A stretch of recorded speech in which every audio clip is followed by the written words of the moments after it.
देश के युवाओं के लिए आज एक बड़ी खबर है। जी हाँ, प्रधानमंत्री नरेंद्र मोदी सोमवार यानी 12 जनवरी को भारत मंडपम में आयोजित विकसित भारत युवा नेतृत्व संवाद में देश और विदेश के 3,000 से ज्यादा युवाओं से सीधे संवाद करेंगे। ये खबर हर उस युवा के लिए अहम है जो भारत के विकास में अपनी भूमिका देखता है। प्रधानमंत्री कार्यालय के मुताबिक ये कार्यक्रम स्वामी विवेकानंद की जयंती पर मनाए जाने वाले राष्ट्रीय युवा दिवस के अवसर पर आयोजित किया जा रहा है, जहां प्रधानमंत्री विकसित भारत युवा नेता संवाद 2026 के समापन सत्र में शामिल होंगे। इस दौरान चयनित युवा नेता प्रधानमंत्री के सामने 10 अलग-अलग विषयों पर अपनी अंतिम प्रस्तुतियां देंगे, जिनमें शिक्षा, तकनीक, रोजगार, सामाजिक सुधार और राष्ट्र निर्माण जैसे राष्ट्रीय महत्व के मुद्दों पर युवाओं के व्यवहारिक सुझाव शामिल हों। साथ ही आपको बता दें, कार्यक्रम के दौरान प्रधानमंत्री विकसित भारत युवा नेता संवाद 2026 के लिए तैयार किए गए निबंध संकलन का भी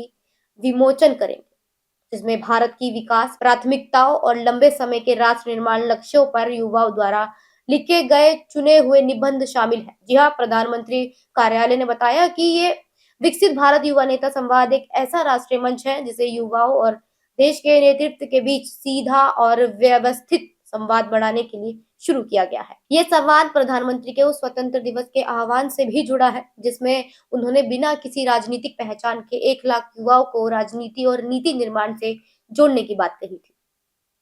देखिए, खास बात यह है कि 9 से 12 जनवरी तक चले इस संवाद में देश भर के 5 लाख से ज्यादा युवाओं ने अलग-अलग स्तरों पर हिस्सा लिया है।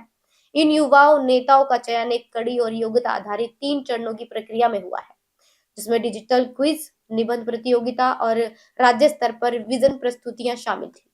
इस संवाद के दूसरे संस्करण में कई नए बदलाव भी किए गए हैं। जी हाँ, जैसे design form Bharat tag for विकसित भारत, यानी सामाजिक मुद्दों पर हैकाथॉन और पहली बार अंतर्राष्ट्रीय युवाओं की भागीदारी, जिससे इस मंच का दायरा और प्रभाव और भी मजबूत हो चुका है।